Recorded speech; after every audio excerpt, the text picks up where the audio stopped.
Hello, Dr. Erickson here. I want to talk to you today about how gluten is actually tied into your thyroid. Now, this is becoming a more and more recognized and established connection, but understand your thyroid is like your gas pedal in your body. When your thyroid's working great, you got lots of energy, and you can push forward and do the stuff you need to do. When it's not working like it's supposed to, you're going to feel tired and run down, among other things. Now, you've probably heard of gluten before.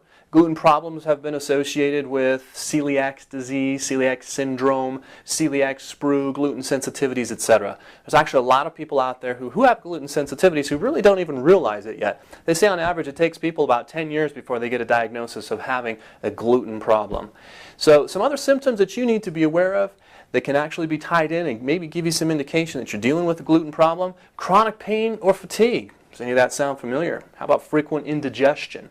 Bloating after you're eating meals, frequent loose bowel movements, constipation, or mouth ulcers or sores. These things can be linked and can give you some indications that you may be dealing with more than just your typical upset stomach.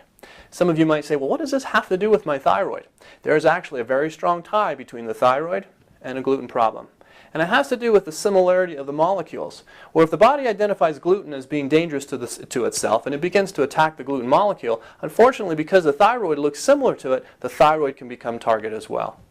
Now that's a problem when you're actually trying to fix your thyroid problem, because now you've got an immune system on top of that. Now, why isn't this actually diagnosed a lot in our traditional medical community? Well, the reason for that is because regardless of whether you have an autoimmune condition or not, the medical approach is still just to give you medication, still to give you some Synthroid or some hormone replacement therapy. Unfortunately, if you're treating the thyroid with hormone replacement therapy but it's an autoimmune problem, you're treating the wrong thing. So you've got to get yourself checked and treated. You've got to identify what the true cause is. The question you need to ask yourself is that if your thyroid problem is caused by gluten or an autoimmune condition, is it really a thyroid problem after all? If it's not, you may need to think about doing something different.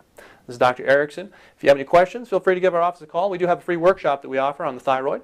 Give us a call or poke around on our website and find out more information about thyroid and what we can do to help you with that. Have a great day.